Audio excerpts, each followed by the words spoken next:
Welcome top news today. Rep. Love RUtah speaks during the Conservative Political Action Conference in National Harbor, MD, in February 2015. Carolyn, KasterAP. The Republican Party has had a problem with black voters for decades. This is something that many party leaders began to acknowledge more openly after Mitt Romney's poor performance among black voters during the 2012 presidential election. This concern appeared to magnify after the election of President Trump, who received a higher percentage of the black vote than Romney but has since made headlines for comments that black Americans have generally deemed offensive. As a result, Trump's approval rating among black voters is among his lowest. But any effort that Republicans are making to change that is getting more difficult given some of the recent comments Trump is reported to have made about people of color. Days after he doubled down on his lack of support for NFL players protesting racism during the national anthem, The Washington Post reported that the president had called Haiti and African nations shithole countries during a meeting on immigration before saying that the United States instead should seek immigrants from countries such as Norway, whose population is predominantly white. Frequent Trump critics on the other side of the aisle, including Rep. John Lewis Degar and Rep. Maxine Waters D. Califf, called the remarks racist. "He's a hopeless and ignorant bigot," Waters said in a statement. Perhaps the most important reaction came from Rep. Love, the only black Republican woman in Congress. Love, the daughter of Haitian immigrants, said the comments by the leader of her party were racist. "I can't defend the indefensible. There are countries that do struggle out there, but the people are good people. The people are part of us. We're Americans," she told CNN's Jake Tapper.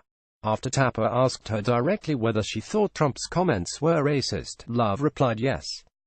"I think at this point we can't look to Washington, we can't look to the president to tell us how to behave, how to feel. We have to be respectful. We are responsible for who we are and how we behave," she continued. Some will surely claim that Love's Haitian heritage influences her view of Trump, but having a bias does not mean someone is incorrect. Even Republicans who are neither black nor descendants of Haitians have acknowledged just how problematic the president's words were. Trump has denied using the term but acknowledged using tough language during the meeting. Sen. Jeff Flake R. Arizona, who previously said that the GOP is appealing to older white men, by and large, dismissed the defense. The words used by the president, as related to me directly following the meeting by those in attendance, were not tough, they were abhorrent and repulsive, he tweeted. Rep. John Faso RNY called the comments deeply offensive and a potential obstacle to America's international relationships. President Trump's comments regarding Haiti and Africa are wrong and deeply offensive. This type of language is counterproductive and undermines the U.S. and our relations around the world, he tweeted.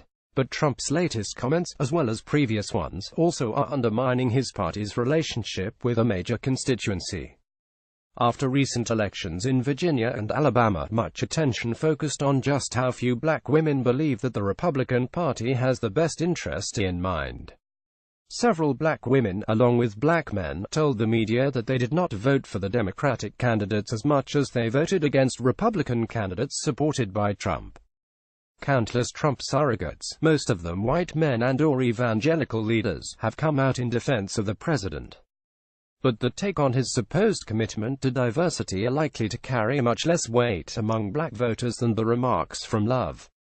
When the only black Republican woman in Congress says that her party's leader holds a worldview rooted in the belief that people of color are inferior to white people, it will be incredibly difficult for the Republican Party to woo black voters to its side.